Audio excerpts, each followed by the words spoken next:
friends. I thank Bharti. Hello.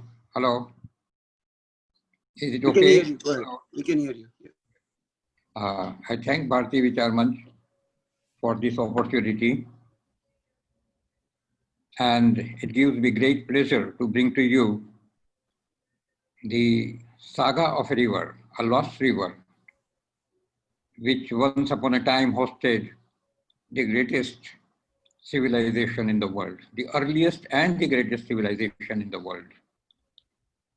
When we talk of River Saraswati, it is not merely about a volume of water that a particular duct carries with it. Water is otherwise in chemical terms known as H2O, two molecules of hydrogen and one molecule of oxygen that makes H2O, and that makes water, and that makes we call pani. But then when we look at Saraswati, all rivers here in India are Lok Matas. Why only Saraswati and Ganga and Yamuna? All rivers are Lok Matas.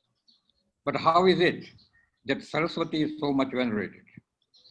Because this Saraswati River is where we had our Vedas, the Upanishads, the Bhagavad Gita. That is where we had the flourishing of the greatest empire, greatest civilization in the world has ever seen. And it is here where we had our ancient sages has evolved the world's earliest and the most accomplished language, Sanskrit. And it is also here that our sages evolved the earliest script in which Sanskrit was written, that is Brahmi. So these are basic the reasons why we venerate the Saraswati River. Now, according to the scientific investigation carried out by the scientific fraternity here in India and maybe all over, it is said that the Saraswati was lost some 2000 BC, that is about 4,000 years ago, due to tectonic upheaval. Now, I have my own research, and I think that 2000 BC does not really fit into it. And some 3,500 BC or even 4,000 BC would better fit into the historic reality. Now, in order that Saraswati is researched through certain scientific parameters, I had myself evolved these three G parameters. One, it is geology, it is geography, and glaciology. So these are three prime parameters, scientific parameters through which the entire research was carried out. And archaeology, of course, was added to it, because archaeology is something that does help. But then in terms of archaeology, when an archaeologist talks, he talks in terms of centuries and maybe millennia. But then when it comes to geology, a geologist talks in terms of eons, ages, yug, jise hum kehte hain. So Saraswati is something that, yes, archaeology helps a great deal. There have been urban centers all over. Some 1,600 urban centers have been found on the bank of Saraswati.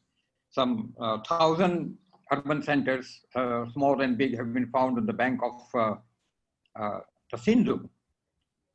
But then these are, when we calculate in terms of time, at the most they go back 3,000 BC, 4,000 BC, and in some cases like Mahabharata, it goes even 7,000 BC. But the age of the river is something else. That is Yuge. Now this has to be resurrected. It was lost. Yes, it's a reality that it does not exist anymore. We don't see it flowing.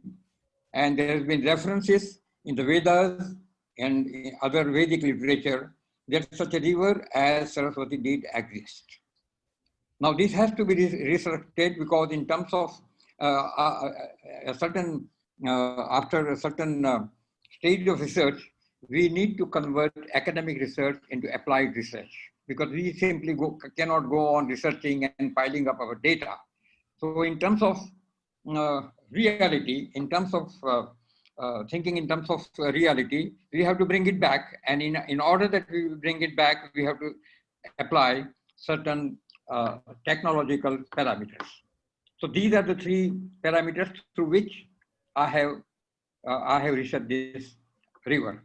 Now, in order that we understand what exactly this Sapta Sindhu civilization meant.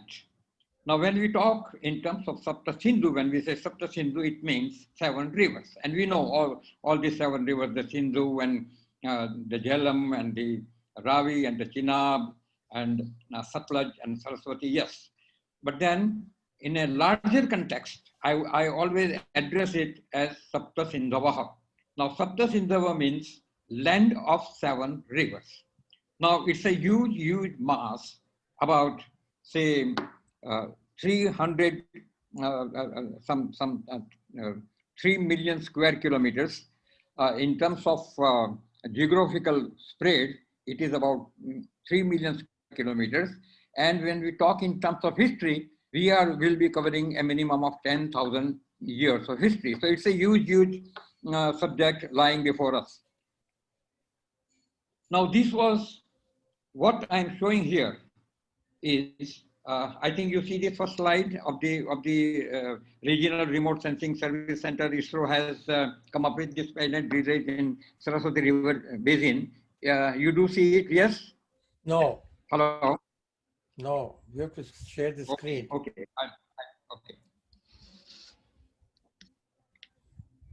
I'm just sharing. It is sharing, No. it showed me. Okay, no. 1 minute. We can see it. We can see it. Vibhavji, maybe you have to pin the screen. Pin the. Jagdish, you are Yes. okay. Jagdish, you are okay. Okay. Vibhavji, make sure that it is like highlighted. His presentation is highlighted. Yeah, it is highlighted, right? Already. Yes. Okay. You see it now? Yeah, We can see it. Okay. Okay. Then I proceed. Okay. Now, what we see here is a satellite imagery of this. Actually fits into the ancient Sapta Sindhava, the land of 7 rivers, and this covers nothing less than 2 million square kilometers. Now, you can see the desert of Rajasthan, the Thar desert, the yellow region. It's a very huge region. It covers part of Haryana, then what is Rajasthan today, and what is Pakistan today, and that includes the Pakistani side of Punjab, the Sindh, and the eastern part of Balochistan. It's a huge, huge area. And we see those small lines, very minute lines in blue. They are aquifers, they are the paleo-channels. Now, they are indicative of the fact that there was some time, whether 10,000 years or 15,000 years or 1,000,000 years, there was some water flow here. These are now lying embedded some anywhere between 300 to 500 meters deep. And these are the paleo-channels where the Saraswati River water has percolated. But what we see now, this is some 20 years ago that this was, I had taken it from ISRO, who had helped me out. And all these channels have now shifted and many of them have dried up. They have dried up because there has been a lot of urbanization, a lot of pressure. We call it civilizational pressure. In fact, it is urban pressure. And many open spaces have been converted into fields, and then villages have also come up on that. And due to pressure, you see many of these aquifers have dried up. And not only that, because of water evacuation, we have been evacuating water, and even the fossil water has now been evacuated. As a result, many of these aquifers have dried up. This is 20 years ago that this was taken, and now the situation, the scenario has altogether changed. Now, I am speaking from a position of strength in the sense that every portion that you see here, I mean, other than what is there in Pakistan, mm, the Indian part thereof, that is the Saurashtra, that is the Kutch, the Rajasthan, and as we move further up, it is the Haryana, and further up on the right-hand side, we go into the Shivaliks and into the Himalayas. So every part I have personally visited. I have personally corroborated whatever scientific evidence we have gathered. And ultimately, this is what we came up with. Now, I will move on to yet another slide. You can see this paleo drainage studies, search for River Saraswati. Now, this is when no effort was undertaken, no blueprint was prepared, and this is how we began. We began on a very plain table. To begin with, this is what we had, and we had to plan it out as to how we can resurrect the river and how we can convey the water from its origin in the Himalayas, right, through Haryana, through Rajasthan, into Kutch, into Saurashtra, and into the Gulf of Cambay. The next one is where it is the same satellite imagery, and this is what has been plotted. This was plotted some 20 years ago. What we see here is the origin of the river. The origin of the river is in the Himalayas. Let us make no mistake about it, because many of my friends, when I started many years ago, and we had a team and we started moving all around, most of the people, they think that Saraswati did not originate in Himalayas. Its origin was in the Shivalik. Now, recent research, and when a committee of earth scientists was headed by Dr. and Professor Valdia, was appointed by the government of India, the Water Resources Department of India. The committee came out with a report, absolutely unambiguous, unequivocal report. It has emphasized that yes, Saraswati did exist, and it originated, the place of origin was in the Uttarakhand Himalayas. It was not in the Shivalika. So until recently, it was thought that it was the Gaggar that was the Saraswati. Not really, Gaggar was not the Saraswati. And this is that I had propounded some 25 years ago, that yes, Saraswati had an independent existence. Saraswati originated in the Himalayas. Saraswati descended on the plains of Haryana, then into Rajasthan and into Kutch and into the Bay of Bengal. One of its arms was flowing through Pakistan, part into India, back into Pakistan, back into India, because this political boundaries are fluctuating ones. So there was no Pakistan in those years. So that is how it was. And yet the eastern arm of the Saraswati was flowing into the run of Kutch, and through the run of Kutch it used to flow into Saurashtra, into Nal Sarovar, and into the Gulf of Cambay. So that is how we visualized, we plotted it, and we came up with this blueprint. So this is the blueprint, but this blueprint has changed very considerably with the passage of time and with new evidences that I had generated. So this was 20 years ago, which I had submitted to the Ministry of Water Resources of the state governments of Rajasthan, the state government of Uttarakhand, and of Haryana, of Punjab, and Gujarat, of course. And because Gujarat is a state where ultimately the Saraswati had merged into the sea.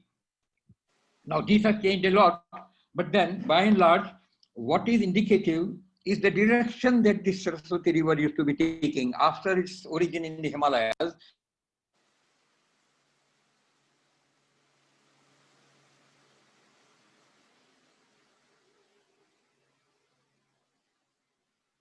We lost him. It's okay now? No, we can't hear him. Yes, it is okay now. Yes. It's okay now? Yes. Yes. Yeah. So, so this is how it was plotted. Now, even though a lot of change has been undertaken now, in light of new evidences that it came, and as a result of new research that I had undertaken, I kept it on. But then one thing is for sure, it is indicative of the direction that this river was taking after descending from the Himalayas. And this is the direction it was taking, because geographically, this is the incline. And if this is the kind of an incline, and it covers a huge area, but absolutely without any hindrance, any obstruction, if assuming that if we were to discharge some water in Haryana, that volume of water, whatever the volume of water, this is assumption, and when it rolls down into Rajasthan through the Rajasthan desert, that is the Thar desert, it will automatically, through the force of gravity, without any mechanical intervention, it will flow into the run of Kutch. This is indicative of that.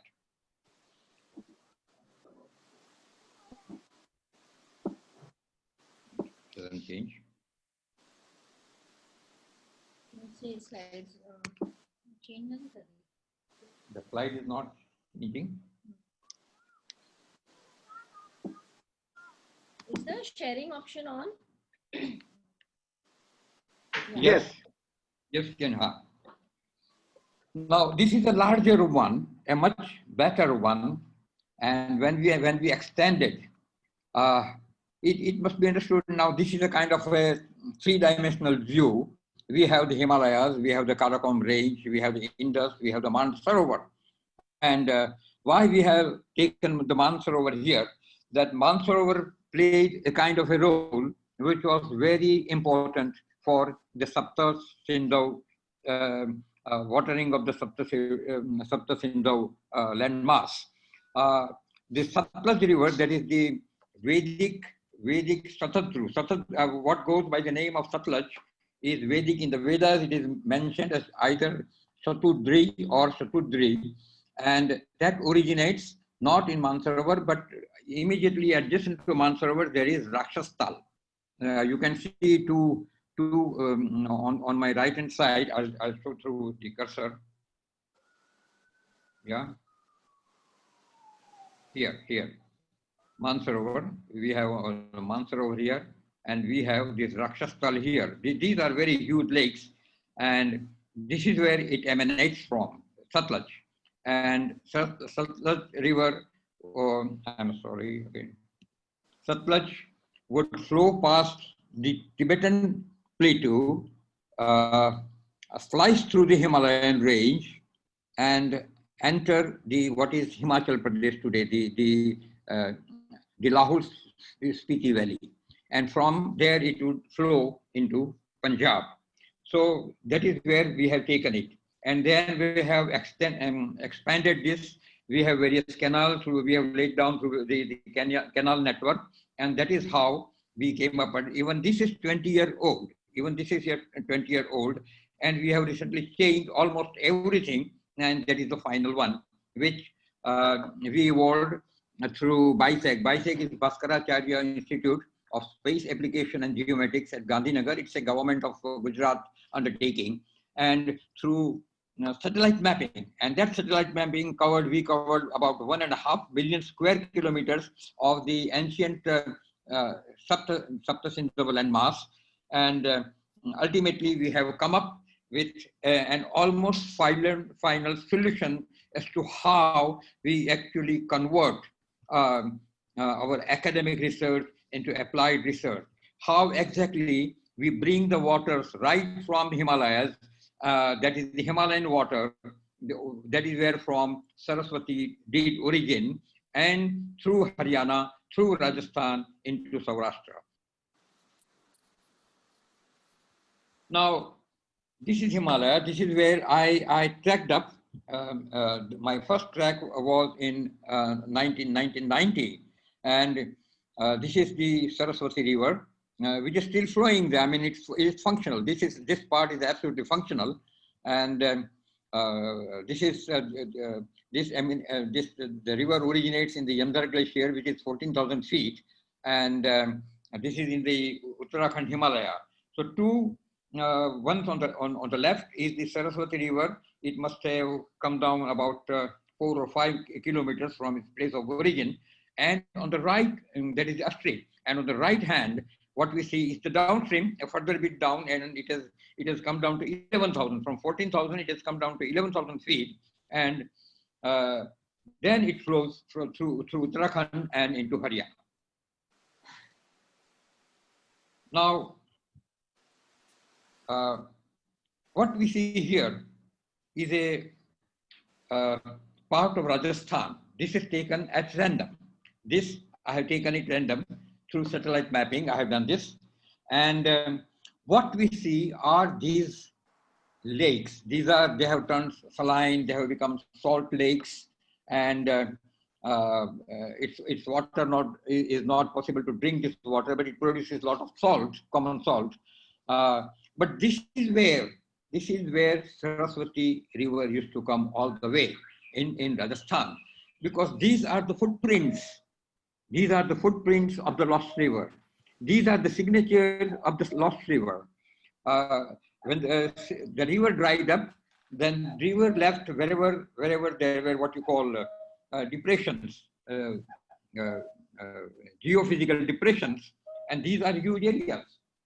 So these geographical depressions, that is where the water has accumulated, and this water has been there. The original one, yes, that must be some 4,000 or 5,000 years ago when Saraswati vanished. But then thereafter, over the centuries and over the many millennia, it has been replenished by the monsoon whenever it comes. I mean, it's very, very erratic. It may appear, the monsoon may appear, the monsoon may not appear, but whatever, we can see that the land of Thar Desert has still retained the footprints of Saraswati. This is another one. We find, now, when we see this, the distance between the two extreme lakes that we see here, maybe it could be 300 kilometers. It is that wide. It is taken from the satellite. And the lakes that we see here are all saline, as can be seen. And this imagery must have been snapped sometime during the summer, because we can see that otherwise during the monsoon, they cover a very huge area which replenished by monsoon water, and now it is drying up, and we can see the salt very much here. This is one more. This is again in Thar Desert, and we can see the river. The river must have flown through this once upon a time. When, we don't know, but these are the footprints. Now, one very important aspect that we must take notice of is that river Saraswati, over the millions of years of its existence, shifted unhindered, because it was flowing through the plains of Rajasthan, the Thar Desert, absolute plain, no hindrance, no rocks anywhere to constrain the river. As a result, whenever there used to be very heavy snow melting in the Himalayas, or there were very heavy rains in the upstream, that is in Haryana or the northern Rajasthan, or in the foothills of Himalayas, the river used to swell and proliferate. It would shift anywhere, wherever, depending on the volume of water that it is supposed to be carrying, consequent upon the heavy rains and melting of snow, it would shift and shift and shift. There used to be a lot of bands, a lot of meanders, as a result of which, when the river dried up, it left all those physical depressions, water, on the bank of which these villages came up, and all the villages, please note the name of the villages which have Sar as the suffix. Now, Sar means Sarovar. And that is what Saraswati River has been named after. Saraswati, Vati means in motion. Vati means in motion. In Sanskrit it means Vati in motion. So, and Sar is Sarovar. Now, you can see here this Puni Sar and Jaisengan Sar and Char Sar and Pula Sar and Kama Sar and Deras Sar and Sar Sar, all the villages have been given name with a suffix Sar, that is the Sarovar. So it says, it has a story, it has a history, it has a saga to tell to the next generation that here where Saraswati had flown, Saraswati River had flown once upon a time. Now, this is not very much relevant now. This is the canal work network. Now, as you move further south, that is the extreme of the Saptasindhu Empire, Saptasindhu landmass. The northernmost was the Kashmir, still is Kashmir, including the Gilgit-Stan and Baltistan, and the southernmost was Saurashtra, through from what is Kashmir today to Kashmir downward, that is southward movement. We go into Jammu and then into Punjab, and further south into Haryana, further south into Rajasthan, further south into the run of Kutch, that is Gujarat, and into Saurashtra. And this Saurashtra was the southernmost limit of the Saptasindhu Empire. Now, this is a land, this is inset picture, a satellite picture. And what we see is the run of Kutch. The run of Kutch, this is where Saraswati used to be flowing once upon a time, through this, into this. And the cursor that I'm showing here, you can see this run of Kutch, and this is abutting Pakistan. This entire area is abutting Pakistan. This is Pakistan. This is the Sindhu estuary. This is where the Sindhu begins, Sindhu estuary. And this entire estuary was that of River Saraswati. And together, that is, together with Sindhu, Saraswati used to form the second largest estuary in the world, some 300 kilometers east to west. Now you would be curious to know that if Sindhu Saraswati estuary and delta was second largest, then which was the first largest? The first largest, the largest one is the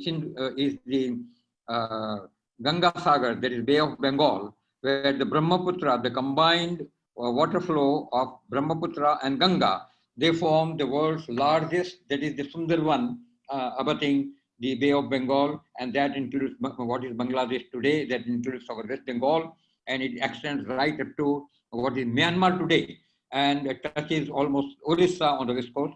So, so that is the first one, and this one. So there are two largest estuaries in the world.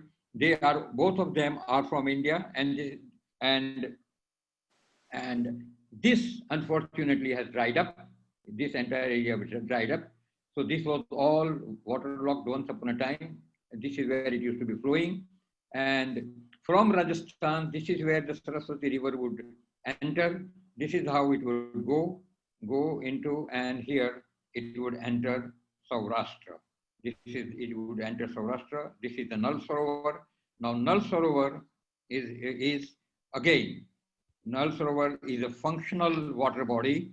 Nal Sarovar is Asia's largest migratory bird freshwater sanctuary.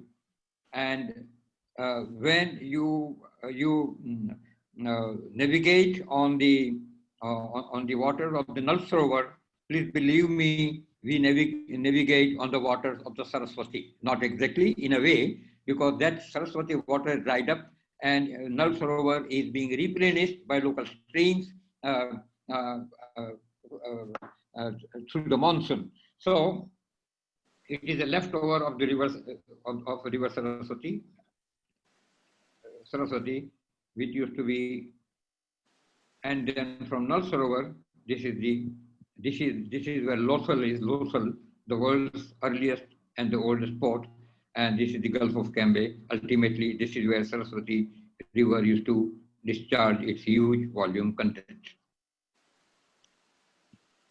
Now, when I started back, this is a 20-year-old, and that was in 2001, January 26, when we had this the earthquake.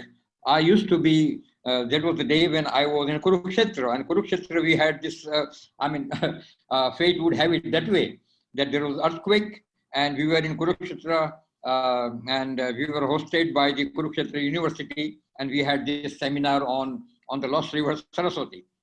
And in my room, my roommate was Dr. Negi, and Dr. Negi, the former director of the Department of Seismology, he being an expert on scientist on seismology, he told me that this is one of the strongest of earthquake ever registered, and it has to be roughly anywhere between 8.5 to 9 on the Richter scale. And it ultimately turned out to be that way, as was registered as 8.57 on the Richter scale, a very severe, a very violent earthquake. And that exactly is the earthquake happening maybe 4,000, 5,000 years ago in 2001. That must have devastated the Saraswati River 4,000 or 5,000 years ago. So immediately, myself and my friend from ISRO, now retired, we ventured into the run of Kutch. And this is where we went, and we could not go because it is under the border security force. So we had to take permission, and the local commander accompanied us, you see, because this is abutting Pakistan. And this is how, when the earth trembled, and this is what happened, and this water came up. This is the fossil water. We collected this water, we got it examined at the Ahmedabad-based government of India undertaking physical research laboratory, and this water turned out to be anywhere between 50,000 to 90,000 years old. That is the age of this water that we had collected. So this is where I began. I launched myself into a decision-making process in a way that yes, I want to convert this academic research into applied research, and I have to do a lot of groundwork in order that I succeed. And this is where I begin, and this was in 2001. This is when you can have a look at this. There is water everywhere in the run of Kutch, and this is the water which is anywhere between 50,000 to 90,000 years old.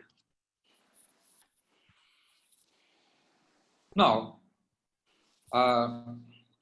we understand, and everybody knows that river Saraswati used to be flowing in whenever 5,000 years ago, 7,000, 10,000 years ago, that was the Vedic time. And we did not have those political demarcation as we have now. So yes, Haryana in those years was Aryavat and Brahmavat. And Rajasthan was Marusthal. So there were state boundaries, and these state boundaries are a huge hindrance in modern times, especially in India, when it comes to the management of water resources, management of rivers. So we have, this is a multi-state river emanating on Uttarakhand, flowing through Haryana and Rajasthan and Gujarat. So we have states saying that no, how about our share? So without venturing into it, we decided in Gujarat government, the government of Gujarat agreed. They agreed, and I had I spent huge time with them, convincing them.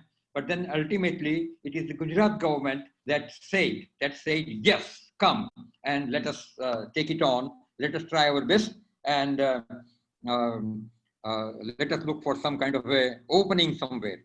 So this is where, this is the place where I showed. Now this, what we see here is the last repose of Saraswati River. This is in Saurashtra, and this river is known as Bhogau. In the modern times, it is known as Bhogau, but in ancient Vedic times, it was known as Bhrugu or Bhargav, because there is enough evidence to show that Bhrugu Rishi of the ancient times, Vedic time, Bhrugu Rishi, the author of Bhrugu Samhita, had his ashram on the bank of this river. That's why ever since this has been named after Bhrugu Rishi, and today the corrupt form thereof is known as Bhogau in local Saurashtra parlance. So this is absolutely dry. It dried up. This is where Saraswati used to come, and 3 kilometers downward we have the sea, a creek, incursion of the sea, through which sailing vessel used to come up from the Gulf of Cambay. It used to come up into this river and sail into Lothal. Lothal is situated on the bank of this river. I'll show you in next slide.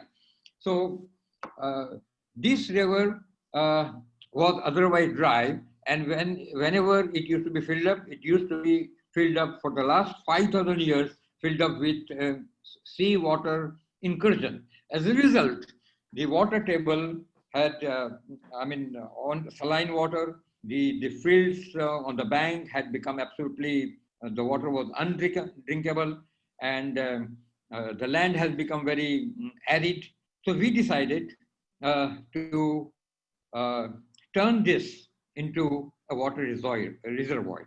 And then I came up with a plan. We had an inspection technology from the technical point of view, and we conducted survey and began. The government, believe me, the government of Gujarat took only 10 days to come up with a decision, and they gave the contractor only 2 months to complete this, because the monsoon was oncoming, and we thought that if we complete the work, we shut out the intrusion of the seawater from the Gulf, we can convert this into a huge freshwater reservoir. So it was actually, we were taking a risk, we were taking a trial, but we must make a beginning sometime, somewhere. So we made a beginning here, and through the courtesy of government of Gujarat, we started working on this, and see the result here. This is the result. Only 2 months after the completion of this embankment, first showers, and this is the first time in 5,000 years that this river, this dry river, was converted into a reservoir, and from the point of view of collection water, this has given us 10 million cubic meters of water after 5,000 years, fresh water, and this upstream it goes up to 25 kilometers, and on the bank, and we have revived this channel. And when I say that we have revived the channel of Bhogao, it necessarily means that we have revived the channel through which the sailing vessels from the high seas used to sail up through this channel into and out of the ancient port of Lothal. I'm standing here on Bhogau with the executive engineer, Mr. Chintan Waghela, and Chintan Waghela told me that with the revival of this water accumulation, we have activated some 10,000 square kilometers upstream, the catchment area upstream. So I really didn't believe it. How on earth can this happen? So he took me on the site, and we had a very extensive tour of that catchment area, which is some 10,000 square kilometers. It was activated, first monsoon, and activated, because when the river is very much dry, there is salinity everywhere. the water table had descended. So whatever water rain, used to be received through rain, used to percolate to lower level and used to vanish, and that would turn everything all about dry. Now, it is this time, and it's still functional. Some 10,000 square kilometers of catchment area has been activated. Now, I will I will show a 1.5 minute video.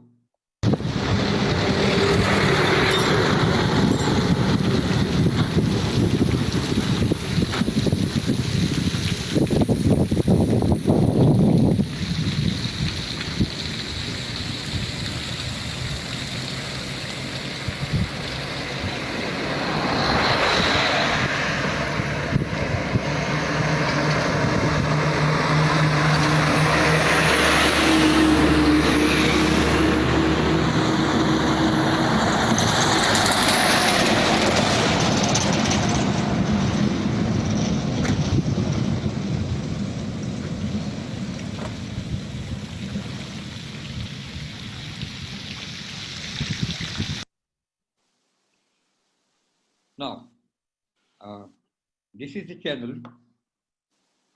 This is the channel which leads. This is an offshoot from Bhogao River, and this is the one which leads to the port of Lothal.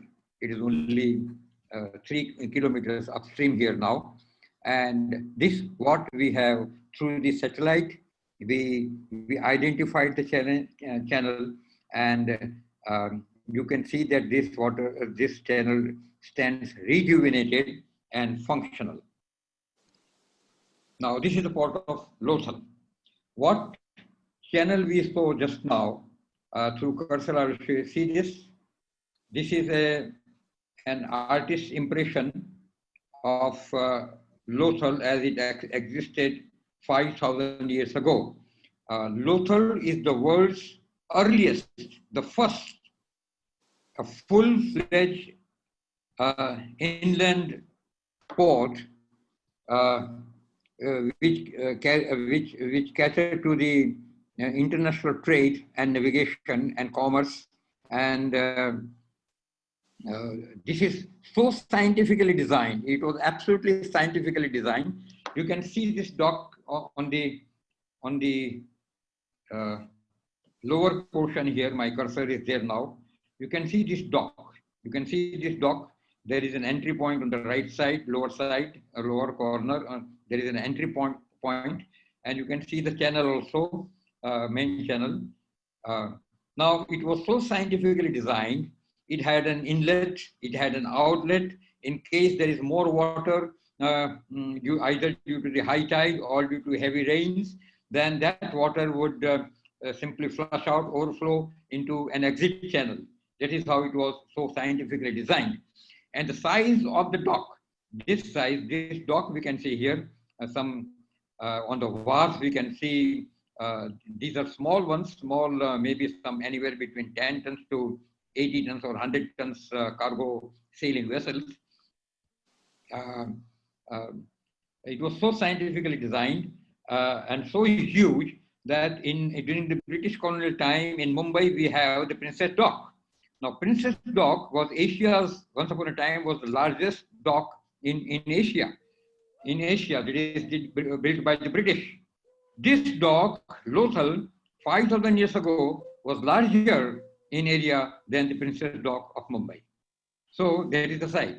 And it was so watertight. There, some 1 million bricks went into the making of this dock, and they are so much preserved even today. After 5,000 years of excavation, you can count every brick, 1 million of them.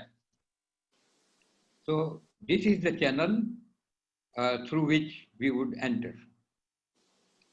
Yes, this is the channel, live channel I'm showing you. What channel I showed you in that artist impression of Lothal.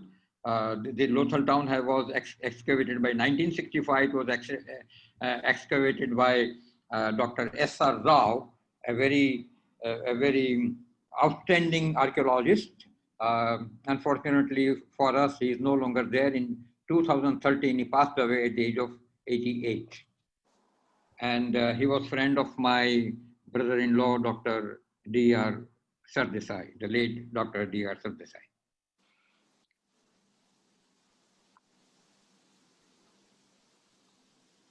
Now, having done this, having succeeded in reviving the channel and restoring it to its pristine grandeur, we moved to the upstream to the upper run of Kutch. Now, this is where all the team of engineers, the superintending engineer, the executive engineer, the people from the Department of Survey, and people from the CDO, that is Central Design Organization of the Government of Gujarat Water Resources Department, we started surveying as to where exactly we can revive which part of the river. This is the entire team. Now we are standing on the bank of Rupen River. Rupen River was a tributary of the Saraswati River. Now this is Rupen River, which originates in Aravalli mountain ranges and used to run into Saraswati in the run of Kutch. Saraswati used to be originating from Himalaya. Now look at this act of nature, how geography has positioned itself, that Aravalli is the world's oldest mountain system. The oldest mountain range is Aravalli. The next one is Sahyadri. So the first two oldest ranges mountain system in the world are from India. Now, Rupen River, on the bank of which we have been standing, originates in Aravalli, and only 3 kilometers downstream it would merge into Saraswati. This is where it merges. Now you won't believe that this is very much in the run of Kutch. What I saw you, I'll just show you that if we were be standing there in some part of run of Kutch, we can see it is all sandy from horizon to horizon, no tree to be seen anywhere, and that is where we have collected this water, and this is where Saraswati, whenever used to be descending into the run of Kutch from Himalayas. This is the scenario. We have recreated this scenario with the help of Rupen River. Rupen River, this is how we have bundled it. Just to, I mean, this is a very trial one, simply, this is not organized, this has not been designed. We simply said, okay, put up a bund somewhere and let us start somewhere in order that we can actually mark it out as to what are the floodplains of the lost river Saraswati. This is yet from the same place, and you can see the vastness. I think this must be about 8 kilometers from the mainland. This must be 8 kilometers, all full with water, fresh water. And we are now standing here on the bank of the lost river Saraswati, but the water is that of Rupen. But we have, in order, you see, with the help of this, we have been in a position to bring up the water table.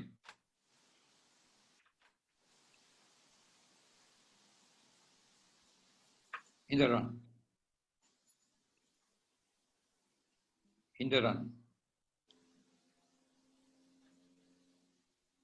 Yes.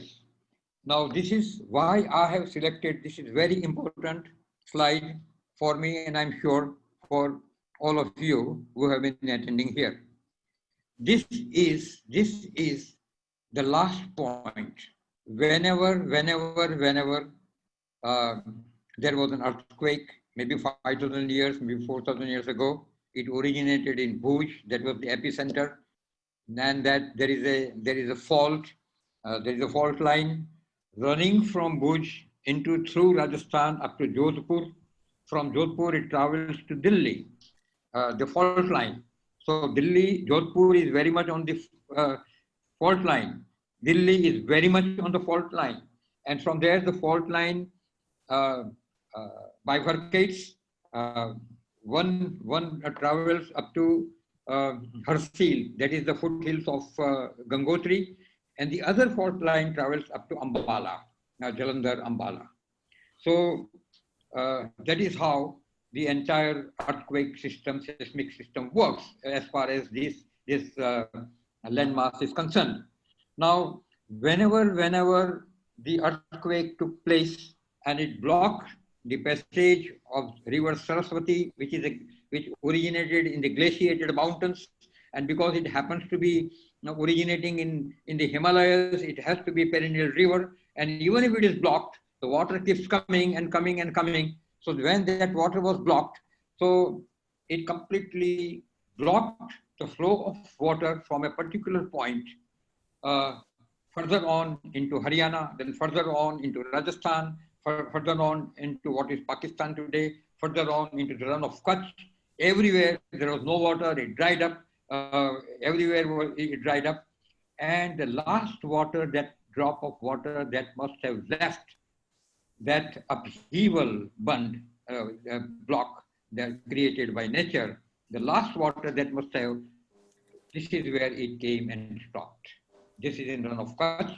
And what I noticed is that a little half a kilometer downstream, there is another block, and that is where the waters flow. So even now, even today, if we were to pour in water from Rupend River, that would not go beyond this point. It will not travel into Saurashtra, into Nal Sarovar, into Bhogavo, unless we clear that rod block created by Mother Nature. Thank you so much. Thank you so much. There, I have come to the end. And hello. Thank you, Ji. Now I will ask Deepak Ji to moderate the Q&A session.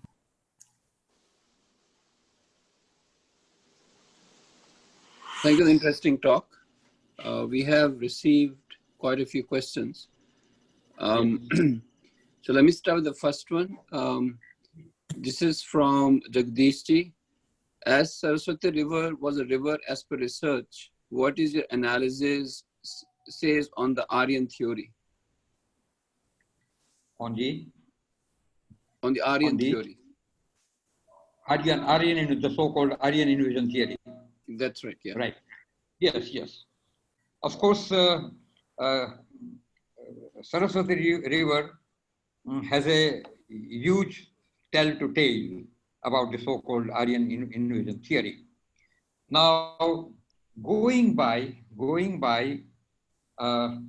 say whatever the modern science says that it dried up 2,000 years ago, BC. The host has spotlighted your video. Hello? Yes, we can hear you. Go ahead. Yes. Yeah. Right. Now, the United Nations has come out with this declaration. UNESCO has come out with this declaration, declaring the Vedas, the Rig Veda, as being the oldest spiritual document extant today. And they dated it, they have, accepted the date as anywhere between 1500 BC to 1000 BC. That is about 3500 from BP from now to say about 3000 BP from now. It is now assuming that yes, that was 3500, that is year. But in the Rig Veda, the Saraswati River is still flowing. The Rig Vedas and the later Vedic Sahitya literature mentions Saraswati. So Saraswati could not have dried up during the Rig Vedic time. And if the scientists say that Saraswati had dried up 4,000 years ago, Rig Veda could not have been 3,500 years. So Rig Veda is beyond Saraswati. Now Rig Veda is beyond Saraswati, no doubt about it. But in Mahabharata also, Saraswati is mentioned. Nowhere in Mahabharata it is mentioned that Saraswati is lost. Right. So Saraswati is still functioning. It's a functional river during the time of Mahabharata. So it means that Mahabharata predates the disappearance of Saraswati. Now in Mahabharata, they all mention, including Krishna, including Bhishma, they all mention Rama and Manusmriti. They also extensively mention the Rig Veda. There is mention of Manusmriti. It means that Ramayana and Manusmriti, they predated Mahabharata. Okay, so we go to Ramayana. In Ramayana, when there are so many references where Vasishtha, Vishwamitra, they all make mention of the Rig Veda. So when it has been very clearly written that the first time when Bhagavan Ramchandra, Prabhu Ramchandra was in Vanvas, he was traveling south, and when the first time Hanumanji met him, they met there in presence of Lakshman. Sita was already abducted by Ravana. So they sat through for many hours, and Hanuman was sitting at the feet of Rama, and when he left, Lakshman asked Rama, Prabhu Ram, as to what was his opinion of Hanuman, because Hanuman was a very simple person and very unassuming person. He did not show off anything. So Bhagavan Ram says, Prabhu Ram says, that Lakshmana, whoever has not assimilated the Rig Veda, whoever has not assimilated Samaved, whoever has not assimilated Atharvaved, and who has not yet assimilated the other Vedic scriptures cannot be such a polite, urbane person. It means Hanuman was very proficient, a very learned person, you see, and he had completely had full knowledge of the Vedas. It means that even Ramayana, Veda, Rig Veda, and Manusmriti have been mentioned. So we go back to further go up in terms of time and to go to Manusmriti. And Manusmriti is full of references to, it begins, you know, which I have mentioned, all this, what I have been now telling you, I have mentioned in my book, the Sapta Hindu Civilization. So it is very much there. So now, how do we, you know, what you call, bring these two theories together. Now, because when the Aryans came here, assuming that Aryan came here, we know it very well that whoever is the migrant, you see, when we migrate, you also migrate our sanskar, our sanskriti, our literature, our dance, drama, music, everything migrates with the person. So I as a Gujarati, when I migrate to USA, naturally I will have my Navratri with them. I will have my Gatia and Jalebi with me surely. And if the Maharashtrian migrates to, or for that matter, a Punjabi migrates, for that matter, a Bengali migrates elsewhere, they carry their civilization, their Sanskriti with them. So when the Aryans came here, and they were speaking fluent Sanskrit, it is very much there. So where is Sanskrit in the areas where they said they came from? They came from Central Asia, they came from the Mediterranean, they came from Iran, they came from the Middle East, they came from the Black Forest of Germany. Where was that Sanskrit in full-fledged? There was no Sanskrit there. Sanskrit went from India to those, in their literature you can see many ansha of Sanskrit. So Sanskrit as a tongue, full-fledged tongue was not there. Sanskrit evolved here and they were the locals. Then another thing, very important thing is the Agni Sanskar. Let us understand this. India is the only land on earth where we cremate. There were many ancient civilizations.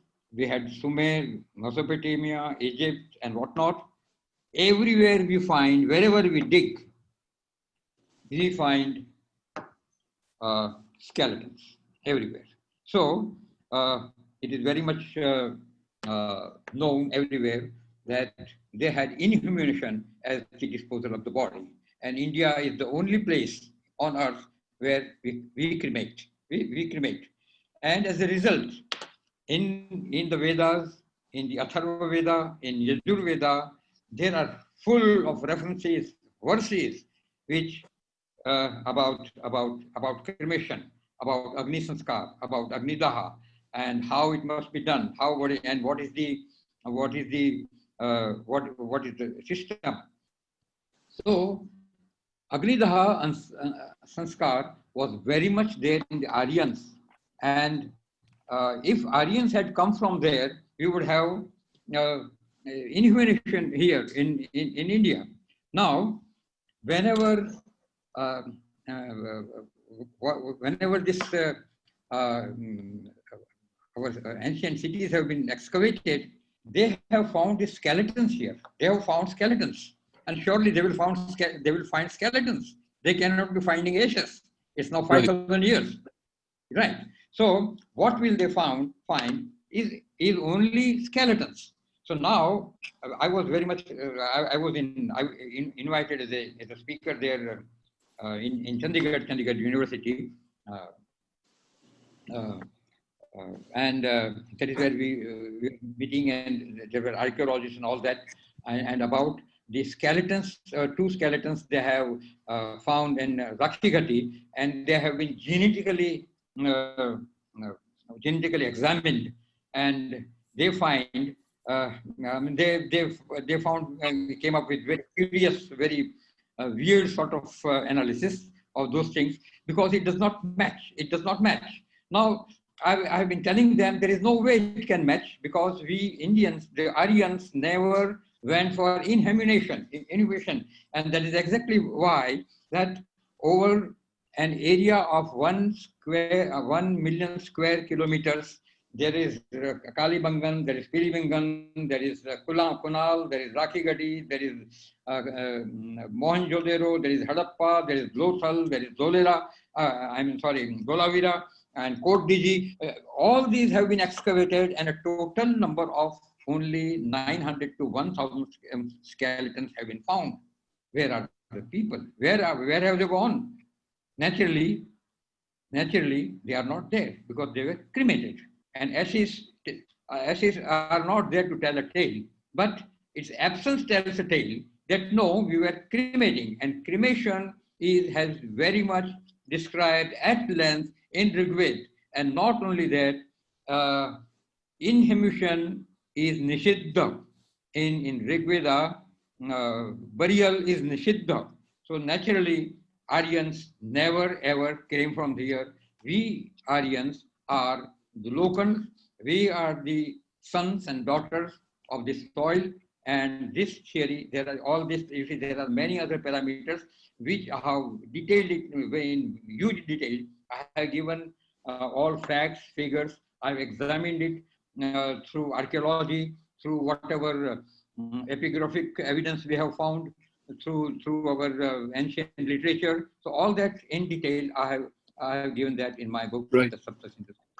Okay, so follow up to that same question. Obviously, we now know that there is a truth behind it, but are there people who do not agree with your findings?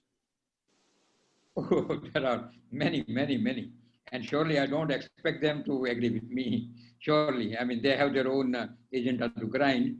But that apart, I've been doing my work, and I'm strictly going by what the Vedas say, ancient literature say. And because that is my hallmark, that is where I begin, and that is where I'm going to end. Right. So, yes, so I'm moved there. I'm completely moved there. And I know the entire history.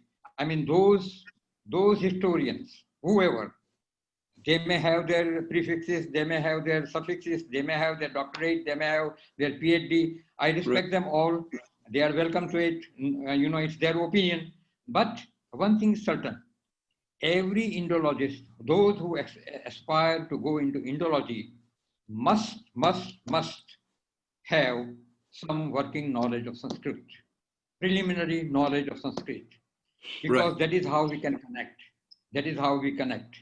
And we must understand that when I'm sitting here, I'm sitting here maybe in my 45th or 50th birth. I can walk, if I walk back, I'll go back to the Vedic times. If I walk back, I'll walk back to Lothal, to Dholavira, to Mohenjo-daro, to Rakhigati, because I belong to this land. And in order to understand my antecedents, I need to have a basic knowledge of Sanskrit. One doesn't need to be a Pandit. One doesn't need to be a scholar, a Pandit, but we have to have every Indologist and whoever is aspiring to go into Indology, into Indian history, can never ever understand the basic ethos of Indian civilization unless they have basic knowledge of Sanskrit. Right. And a question from Sunil Saxena ji, which says, how old would you say is the Thar Desert? And we presume it did not exist when Saraswati River was flowing. Would that be a correct statement? Yes, Thar Desert, Saraswati River was, of course, flowing through Thar Desert until it finally disappeared. Because we very much see in modern times, even today, we see its footprints, we see signatures, very much there. And you see, I have taken samples of water, from the Himalayas and then the foothills of Himalayas. The Thar water, even ONGC has taken, and there is alluvial. The Himalayan alluvial is very much there. The Himalayan sand is there. In Saurashtra, in the Gulf of Cambay, there is 100 meters. That is roughly 300. I think some mic. Yes, we'll Yeah. We'll mute it. Go ahead. Please. Yeah. That water, soil sample has been taken. There is a sedimentation, 300 feet deep sedimentation in the Gulf of Cambay, and about 100 feet sedimentation in the run of Kutch, and you find Himalayan alluvial sand. How come Himalayan? Somebody's mic is on. Right. Somebody's mic is on, yes. So, And there is too much of disturbance.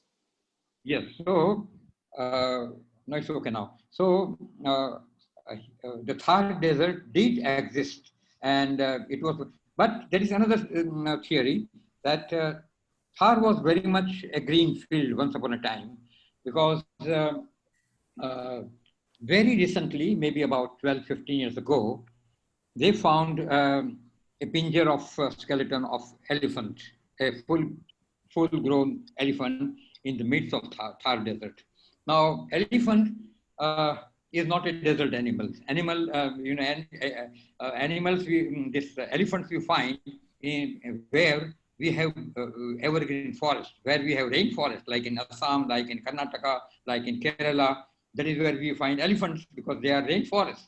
So elephant is not an animal of desert. So naturally, and that animal skeleton was analyzed, and the result that it gives that it is the skeleton is 14,000 years old. So 14,000 before present.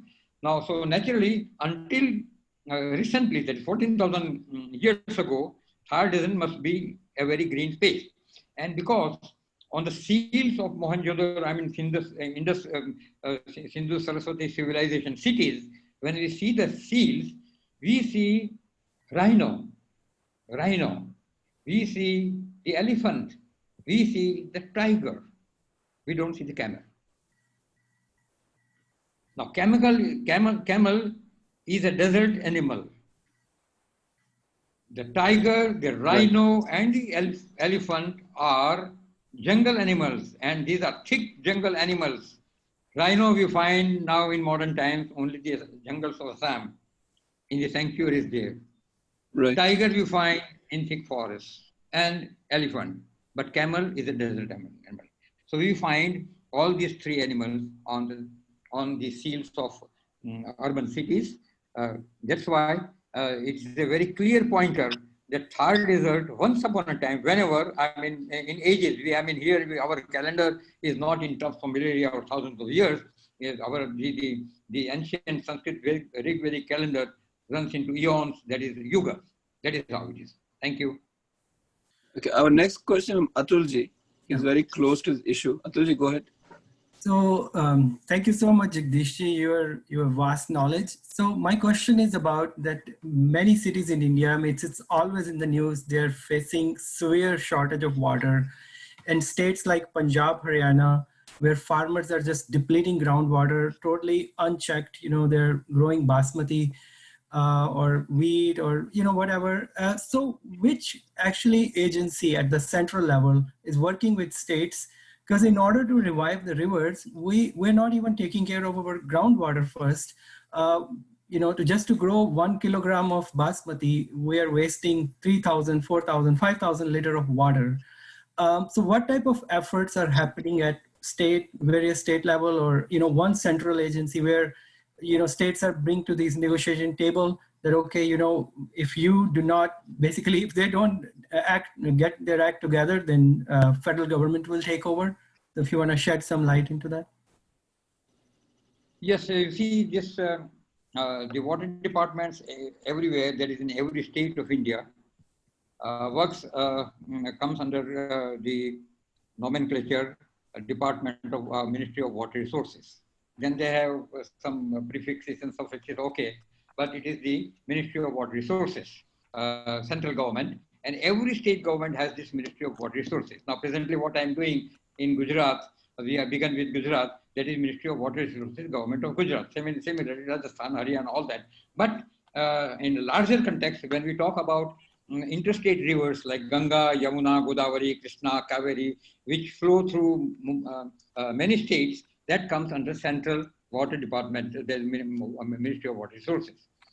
Now, there is one huge lie going around in India. Now, whether it is calculated or just out of ignorance is another matter. I have been telling, wherever I go in the water department, I've been visiting this water department for decades now, and I would tell them that let us shed this, that we have no water, there is water shortage. India boasts of the largest water-bearing cloud system in the world. In the month of July and August, the water-bearing cloud system over the landmass of India is larger than the size of Europe in one sweep. And it rained down in torrents. Now, we cannot create water. We cannot have more water than what nature has given us. And there is plenty of water. And I have shown it in Gujarat. Everything dry, where has the water? Ultimately, water comes. Water has to come through the rains only. And where does the rain come from? It is very much said in Yajurveda.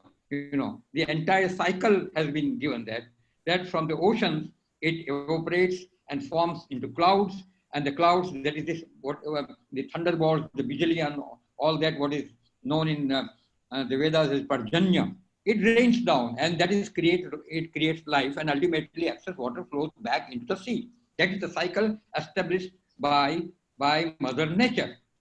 And we people have disturbed this cycle. We have disturbed this cycle. I tell the people everywhere that rivers don't generate floods. Floods are created by man, by the indiscretion of man. Rivers don't generate floods. Rivers are merely ducts. They are channels. Whatever Mother Nature has given channels, they have carved out those channels millions of years ago. Rivers merely carry what water rains down on them. And we have built everywhere. Show me a river. You see, we have built everywhere, every bank of the river, every corner of the river, or every bank of the river, every inch of the river we have built upon, leaving absolutely no space for the river to go. And because we have paved surfaces everywhere, our roads are paved, our housing societies are paved, water does not percolate, doesn't have any place to percolate. So the groundwater is drying up, the aquifers are drying up, they are not being replenished. And that is what generates floods, because water cannot be, doesn't have perforations to percolate to the lower levels of the earth, and they cannot flow otherwise, because the surfaces have been paved and there are bunding everywhere. We have blocked the river everywhere, on the right, on the left, everywhere we are blocking the river, and that's why the floods occur. There is no shortage of water, there is enough water. Number one. Number two. Now, we can, through very judicious management, planning. Now, first of all, where we have gone wrong, terribly wrong, is show me, let those mandarins sitting there show me one case where we have installed recharge mechanism. We have been evacuating water. We have been evacuating left and right and everywhere, you see. And if there is some less water, some famine condition somewhere, you know, the first thing we do is, our politicians do is that, okay, bore well, drill with them, go down whatever depth it is. As a result, what has happened is that I remember in my days, in my native place, Mahuba, we had water, you know, in our river bank at 5 feet, at 7 feet, at 10 feet, we had water. Now, I have drilled in Rajasthan, in North Gujarat. In North Gujarat, we go down to 700, 1,000, 1,500 feet, and yet there is no water. In Maharashtra, you know, there is a huge deal of talk, okay, but then look at the condition. In Marathwada, in Vidarbha, in Ahmednagar district, go down 2,000 feet you drill and there is no water. It's not that Mother Nature is deficient. No, Mother Nature is not deficient. Mother Nature is very merciful. Mother Nature is very bountiful. It rains down, it rains down in torrents. There is enough water for every one of us, but we have hugely mismanaged it. So this is the problem. The problem lies with us, not with nature. So when I go to Himalayas and I see that even I have visited virtually every glacier, you know, from Karakoram to Arunachal Pradesh, and I see that even glaciers are retreating.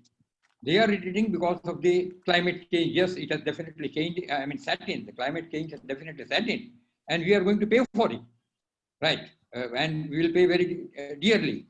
So last time I was in Vigyan Bhavan, I was in Delhi. I mean, they hosted this water resources management conference at Vigyan Bhavan, and we had some 500 scientists fraternity coming from fraternity from all over India, from Assam to Gujarat to Karnataka, and from Rajasthan and Kashmir and Tamil Nadu and Maharashtra, and we had that brainstorming session. And what they were talking about, and what is the title of the conference seminar? The title was Bhugarbha Jal.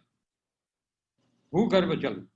So one of the scientists, a lady scientist from South India, she said that why do we have to differentiate this Bhugarbha Jal and over the Garbh Jal, Himalayan Jal and all this Jal is Jal. And when Mother Nature is there, Mother Nature is not only equal, Mother Nature is equitous. So it falls on everyone. So that is where this title was changed. We don't talk in terms of Bhugarbh Jal, because you talk in terms of Bhugarbh Jal, the easiest way is to evacuate. Nikalo up, let there be bore wells, drill them, go 2,000 feet deep, go 3,000 feet deep, kaise bhi pani nikalo, and that's why we have now almost hit the fossil water. And if we hit the fossil water, if we fail to recharge, then we have no tomorrow. And this is the message I sent in full house. I told that the Jivan mantra in modern times now, I mean, this kind of situation we are facing, the Jivan mantra is recharge, recharge, recharge. Give back to Mother Nature what we have taken from her. Ever since independence, for the last 70 years, we have been evacuating water from the womb of Mother Nature, giving back nothing. Giving back nothing. So every time we come up with a water management scheme, we must have recharge mechanism installed. And for every liter of water that we consume, 1 liter of water must be given back to Mother Nature. If that is what we do, we surely have a very bright tomorrow, or else no. Thank you. So, I think we have run out of time. Yes. There's just one quick last question. Where can we find your work? Where can we read it? I think you mentioned you've written a book as well. How can you purchase? Yes, it's on Amazon. It's digital, on Kindle digital. Okay. Yes, I mean, this work that I've done, it's a 315 page and some 300 illustrations, colored illustrations. I have covered. You see, I mean, I have titled it the Sapta Sindhavaha civilization. Sapta Sindhavaha means the entire landmass of including the rivers, right? And there is a subtitle, a narrative of seamless continuum. So what I am today, what everyone are, it is a continuity. There is no disconnect. There is no disconnect as far as my literature is concerned.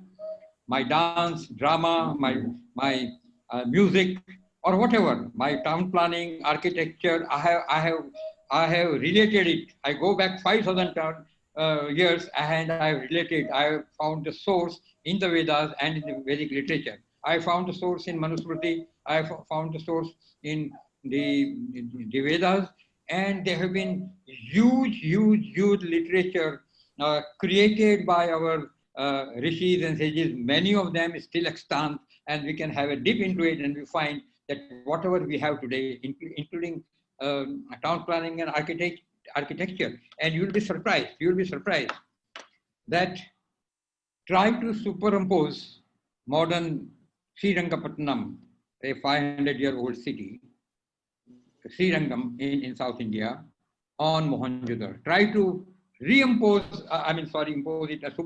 it on Mohenjo-daro, and you will find that almost every gully, every street, is congruent. Right. So that is how it is. So we have to work back and find that, ultimately our roots are there. Right. Thank you. Thank you very much, Jagdishji. Amitji, go ahead. Dhanyavad Jagdishji.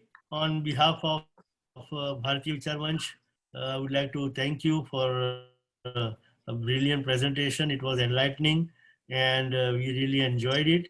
Maybe in future we can have another lecture from you. Would like to listen to you.